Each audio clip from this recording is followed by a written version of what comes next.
Good morning, girls. Today we are going to continue the third unit poem, Lines Written in Early Spring, written by William Wordsworth. Let me recap the previous class. The poet was reclining in a grove. He had both pleasant and sad thoughts in his mind. He could associate himself with nature. When he looked at the flower and twigs, they appeared to enjoy themselves in nature, breathing air happily. But he was saddened by the thoughts the man was exploiting nature. So, till here I stopped on that day. Let me continue the poem of the next stanza. The birds around me hoped and played, their thoughts I cannot measure, but the least motion which they made, it seemed a thrill of pleasure. The birds around me hoped and played. When I was sitting in the grove, I can see the birds hoped and playing around me. Hoped அப்படின்னா என்னென்னா நொண்டி அடிக்கிறது. என்னை சுற்றி பறவைகள் சுற்றி விளையாடி கொண்டு இருக்கு. I was just sitting and enjoying that scene. அந்த இது என்ன சொல்கிறாரு அப்படின்னா, their thoughts I cannot measure அப்படின்றது இங்கே என்ன சொல்கிறான்னா, he cannot understand the birds language அப்படின்றது. I cannot understand their language but they are playing happily அப்படின்றது மட்டும் எனக்கு புரியுது. அது ரொம்ப சந்தோஷமாக அதை விளையாண்டுக்கிட்டு இருக்கு, அதை என்ஜாய் பண்ணிக்கிட்டு இருக்கு அப்படின்றது மட்டும் எனக்கு தெரியுது. But the least motion, what is that least motion which they made அப்படின்னா, their activity, but the least motion which they made, and the birds செய்யக்கூடிய சின்ன சின்ன ஆக்டிவிட்டி என்னால் அண்டர்ஸ்டாண்ட் பண்ண முடியுது. அது ரொம்ப அனுபவித்து ரசித்து தான் அது விளையாண்டுக்கிட்டு இருக்கு. See, even the birds enjoying and mingling with the nature, ஆனால் அது கூட சந்தோஷமாக தான் நேச்சரோட அனுபவித்து ரசித்து விளையாடிட்டு இருக்கு. But it seemed a thrill of pleasure means ரொம்ப ஹாப்பி. அது ரொம்ப சந்தோஷமாக அது விளையாண்டுட்டு இருக்குன்றது தெரியுது. பேர்ட்ஸ் எல்லாம் கூட ரொம்ப அனுபவித்து சந்தோஷமாக நேச்சரோட மிங்கிளாகி நல்ல சந்தோஷமாக இருக்குது. பட் இந்த ஹியூமன் பீயிங் அப்படி இருக்க மாட்டேன்றான் அப்படின்றத அவர் நினைக்கிறாரு. Coming to the next stanza, the budding twigs spread out their fan to catch this breezy air, and I must think, do all I can, that there was pleasure there. அதாவது twigs அப்படின்னா, you can see the picture I have given and shown you there. twigsனால் மரத்தில் வரக்கூடிய கிளைகள் வரும். அந்த கிளையிலேருந்து வரக்கூடிய அந்த பூக்கள் அதுலேருந்து பார்த்தீங்கன்னா அந்த twigs விரிகிறது தெரியும். You can see the picture also there I have shown you. It will be attached along with the flower. These twigs என்ன பண்ணுது அப்படின்னா, அதனுடைய அந்த இதை விரிச்சு இருக்குது. இதை அது எப்படின்னா அதோட விங்ஸை விரித்து காத்துக்கிட்டு இருக்கு அப்படின்னு சொல்கிறார். These twigs spread their wings to breathe the breezy அப்படின்றது தென்றல் காற்று அப்படின்னு சொல்கிறது. இதை அனுபவிக்கிறதுக்கு அந்த காற்றை சுவாசிக்கிறதுக்கு அது ரெடியாக தன்னோடதை காத்துக்கிட்டு இருக்கு, அந்த நேச்சரை அனுபவிக்க காத்துக்கிட்டு இருக்கு அப்படின்றாரு. But you can see that, and I must think, do all I can, that there was pleasure there. என்ன சொல்கிறாங்க அப்படின்னா, and I must think, do all I can அப்படின்னா, இதை பார்க்கும் பொழுது என்னால் புரிந்து கொள்ள முடிகிறது.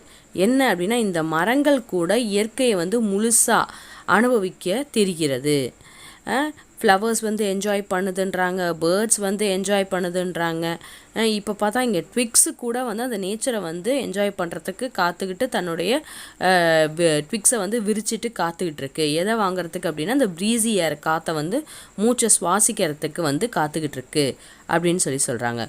we only wait for the breezy air. அதாவது ஹியூமன் பீங்ஸாக நம்ம தான் அந்த தென்றல் காற்றுக்கு நல்லா இருக்கே, காற்றடிச்சா நல்லா இருக்குமே அப்படின்னு சொல்லிட்டு நம்ம காத்துக்கிட்டு இருப்போம். ஆனால் இங்கே இந்த ட்விக்ஸு கூட இயற்கையை ரசிக்கிறதுக்கு ரொம்ப ஆர்வமாக காத்துக்கிட்டு இருக்கு அப்படின்றாங்க. அது the twigs also waiting and spreading their wings to catch their breezy air அப்படின்னு சொல்கிறாங்க. Coming to the final stanza, if this belief from heaven be sent, if such be nature's holy plan, have I not reason to lament what man has made of man? அதாவது என்ன சொல்கிறாங்க அப்படின்னா, if this believe from heaven be sent, இந்த line வந்து poet தன்னுடைய bitter and sweet moment வந்து அனுபவிச்சதை வந்து இங்கே வந்து தெரிவிக்கிறாரு. ஹெவன் அப்படின்றது எதை சொல்கிறதுனா இந்த கிரியேட்டர், அதாவது அது வந்து காட் அப்படின்றது தான் அர்த்தம். அதாவது கடவுள் தான் வந்து இந்த உலகத்தை படைச்சார், அந்த படைச்சவர் தான் அந்த இயற்கையும் படைச்சிருக்காரு. அதனால் அதனுடைய இது வந்து ரொம்ப அழகாக இருக்குது, கடவுள் அதை படைச்சதுனால அது ரொம்ப அழகாக இருக்குது. அதே மாதிரி ஹெவன் பி சென்ட், சென்ட்னா கடவுள் தான் அதை வந்து அனுப்பியிருக்கார், இயற்கையை வந்து அனுப்பியிருக்கிற வந்து யார் அப்படின்னா கடவுள் அப்படின்னு சொல்கிறாரு. அந்த சென்ட்னா அதான் மீனிங்கு, அதை படைத்திருக்கிறார், அந்த இதை வந்து கொடுத்துருக்கிறாரு அப்படின்றதெல்லாம் எதில் வேணால் நம்ம மீனிங் வச்சுக்கலாம். ஸோ இதெல்லாம் வந்து கொடுத்தது வந்து கடவுள் தான், அந்த இயற்கையை வந்து படைச்சது கடவுள் தான், அதை நமக்காண்டி கொடுத்துருக்கிறாரு. If such be nature's holy plan, holy அப்படின்றது ரொம்ப புனிதம், அதாவது அந்த நேச்சர் தான் கடவுளுடைய ஹோலி பிளான். மனுஷனும் இயற்கையும் இணைந்திருக்கணும் அப்படின்றது தான் அவருடைய ஆசையும் கூட. இயற்கையை வந்து மனிதன் அனுபவிக்கணும், அதே சமயம் அதை புறக்கணிக்கக்கூடாது அப்படின்றது தான் அவரோடது. Have I not reason to lament what man has made of man. So லெமெண்ட்னா நான் ஆல்ரெடி சொல்லியிருக்கேன், புலம்பல்.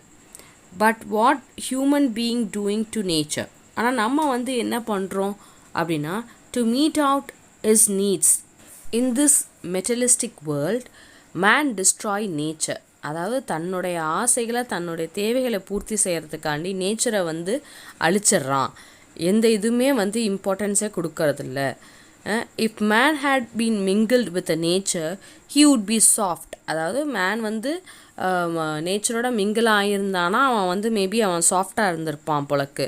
ஆனால் but he went always away from the nature, எப்போதுமே அவன் வந்து நேச்சரை விட அவன் வந்து தூரம் தான் நிற்கிறான், அதோட மிங்கிளே ஆகாமன்றான், அதை வந்து தள்ளியோடு தான் இருக்கிறான், அதோட கிட்டக்கே வர்றது கிடையாது.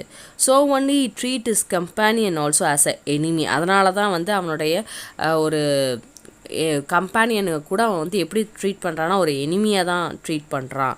அதனால தான் அவன் வந்து கொடுமைப்படுத்தி கஷ்டப்படுத்தி அவன் வந்து வாழ்ந்துக்கிட்டு இருக்கான், இன்னொருத்தவங்களை வந்து கொடுமைப்படுத்தி கஷ்டப்பட்டு வாழ்த்துக்கிட்டு இருக்கான் அப்படின்னு சொல்கிறாங்க. when I am seeing all this how I can sit simply so that only I lament அப்படின்னு சொல்கிறாரு. லெமன்னா புலம்புறதுன்னு சொன்னேன். அவர் வந்து இந்த கஷ்டத்தெல்லாம் இதெல்லாம் பார்க்குறாரு, ஏன் வந்து மனுஷன் வந்து எதையுமே வந்து புரிஞ்சுக்க மாட்டேன்றான், கடவுள் அமைச்ச இந்த நேச்சரை கூட அவன் வந்து இது கடவுளோட படைப்பு தான் அப்படின்றத வந்து ஏன் உணராமல் அதோட மிங்கிளாகாமல் இருக்கான் அப்படின்றது அவருக்கு வந்து ரொம்ப வருத்தத்தை தருது. அதுதான் அது வந்து அவர் சந்தோஷமாக இருந்தால் கூட அந்த க்ரோவில் போய் அவர் அமைதியாக சந்தோஷமாக உட்காந்து அந்த இயற்கையை ரசிக்கலாம் அப்படின்னு நினைக்கும் போது கூட அந்த சின்ன சின்ன வந்து சோகங்கள் வந்து அவருக்கு இடையில வந்து வந்துட்டு போகுது. தோ இட்ஸ் அ ப்ளசண்ட் ஹாப்பி மோடில் நான் இருந்தாலும் கூட அப்பப்போ வந்து இந்த ஒரு சின்ன சின்ன ஒரு சோகமானது வந்து கொண்டே இருக்கிறது அப்படின்னு பார்க்கும்போது என்ன அந்த சோகம் அப்படின்னா, இதெல்லாம் கூட இயற்கையை வந்து ரசிக்குது, இதெல்லாம் கூட இயற்கையோட மிங்கிள் ஆகுது, ஆனால் மனுஷன் மட்டும் ஏன் மிங்கிள் ஆக மாட்டேன்றான். What man has made of man, என்ன மனுஷன் இது, ஏன் இந்த மனுஷன் மட்டும் மனித குலத்தை வந்து கஷ்டப்படுத்தி காயப்படுத்திக்கிட்டு இருக்கான் அப்படின்ற மாதிரி அவர் யோசிக்கிறாரு. why he is behaving in a cruel way on seeing this, அதாவது இதெல்லாம் பார்க்கும்போது அவரே வந்து தன்னை வந்து ஃபீல் பண்ணிக்கிறாரு. அந்த போய்ட் வந்து அதை ஃபீல் பண்ணி தான் இந்த போயமை வந்து எழுதியிருக்காரு. நேச்சர் வந்து என்ன மாதிரி அவர் வந்து படைச்சிருக்காரு, ஆனால் மனுஷன் வந்து இதை புரிஞ்சுக்க மாட்டேன்றான், அந்த நேச்சரை வந்து அனுபவிக்க தெரிய மாட்டேங்குது அப்படின்றத வந்து அவர் ரொம்ப ஃபீல் பண்ணி அவர் வந்து ஆஸ் அ நேச்சர் போயட் அப்படின்றதுனால வில்லியம் வேர்ட்ஸ்வர்த் வந்து தன்னோட எக்ஸ்பீரியன்ஸை வந்து அவர் வந்து தானே அனுபவித்து எழுதுறதா அவர் சொல்லியிருக்கிறாரு. ஐ ஃபீல் வெரி சேட் அப்படின்னு அந்த போய்ட் வந்து சொல்லி முடிக்கிறாரு. And finally the poet concludes, God created the nature for all only to enjoy and be peaceful and pleasant. So till here the poem gets over. Let me recap the poem. The atmosphere was pleasant all around with flowers and breeze and everything seemed to be happy. So எல்லாமே தன்னை சுற்றி இருக்கிறத பார்க்கும் போது எல்லாமே அது வந்து இயற்கையோடு ரசித்து அனுபவிச்சு இருக்கிறத என்னால் பார்க்க முடியுது. One can't help being happy in such a jocund company, but he compares nature with a human being. Man was waging wars and destroying nature and lives of fellow humans. he lamented. அதாவது இங்கே வந்து அவர் வந்து கடைசியாக என்ன சொல்லி முடிக்கிறாரு அப்படின்னா, நான் வந்து ஏன் புலம்புறேன் அப்படின்னா, இது எல்லாத்துக்குமே தெரியுது. ஒரு பூக்கு தெரியுது, ட்விக்ஸுக்கு தெரியுது, பறவைகளுக்கு தெரியுது, இயற்கையோட மிங்கிள் ஆகணுன்றது எல்லாத்துக்குமே தெரியுது. ஆனால் இந்த மனித குலத்துக்கு மட்டும் தெரியல அப்படின்றத வந்து அவர் ரொம்ப வந்து ஃபீல் பண்ணி இந்த போயத்தை வந்து கன்க்ளூட் பண்ணுறாரு. Okay, the poem gets over ma. Read the poem fully, study the question answer which I send you. That's all for today's class. We'll meet in the next class. Thank you ma.